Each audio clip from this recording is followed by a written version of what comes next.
啦，今日嚟到呢個 Motorola 嘅發佈會，有呢部 Pad Flip 咁咧，你睇機身咧，其實都 OK 後，但係咧佢係有一個 keyboard 嘅關係咧，我就決定搖雪佢。咁呢個 keyboard 就向後反出嚟嘅，咁呢度仲有個鏡頭同埋保光燈喺度啦。咁但係咧呢個 keyboard 咧，佢由於係咁樣冇保護嘅關係咧，佢係用咗一塊嘅膜啦，咁所以佢其實打字嘅手感就並不算話非常好啊。咁啊機面3粒掣就冇咗 search 啦，機側鏡頭啦 micro USB 音量，呢度有3.5mm 啦，同埋 power 啦，開有機。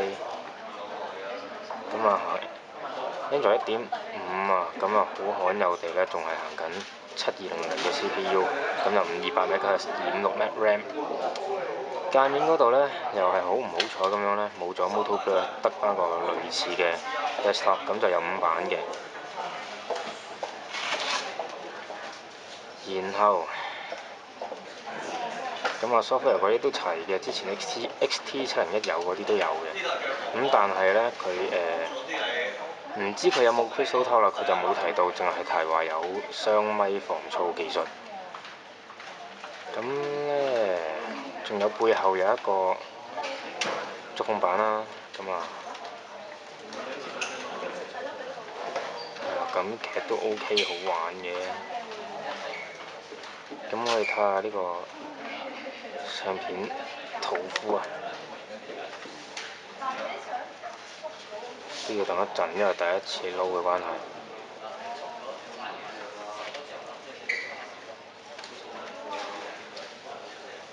咁你可以見到咧，佢同 Moto Blur 一樣咧，都係紅色搭黑色嘅界面啦，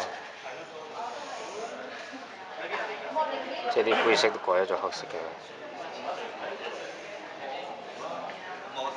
今日等佢撈住先啊，睇下其他嘢。咁啊 setting 啦，你可以見佢嗰啲效果咧，都係同一般 Android 有少少分別。咁睇下呢個手機，係啦，係行1.5嘅。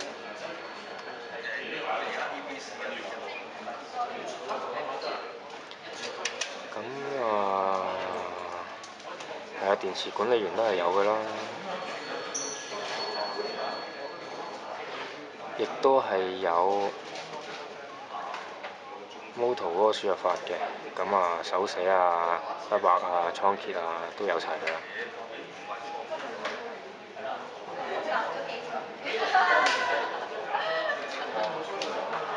嗱，你可以見到咧，因為其實 Look U 都係舊嘢啦，咁所以速度都係非常之一般，又未去到完全不能夠接受啊。